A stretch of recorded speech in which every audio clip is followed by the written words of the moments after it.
Captain விஜயகாந்தின் மறைவிற்கு ஒட்டுமொத்த திரையுலகமும் திரண்டு வந்தது.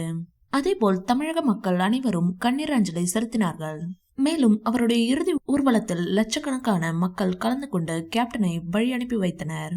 ஆனால் ஒரு சில பிரபலங்கள் மட்டும் இதில் பங்கேற்கவில்லை. அதில் முக்காவாசி பேர் வெளிநாட்டில் இருந்ததாக வீடியோவை வெளியிட்டு வேலையை முடித்துவிட்டனர். ஆனால் உள்ளூரில் இருந்து கொண்டு வடிவேலு வராதது இப்போது வரை விமர்சனமாக இருக்கிறது. உண்மையில் அவர் மட்டும் வந்திருந்தால் தொண்டர்களால் நிச்சயம் தாக்கப்பட்டிருப்பார். அந்த பயம் அவருக்கும் இருந்திருக்கும்.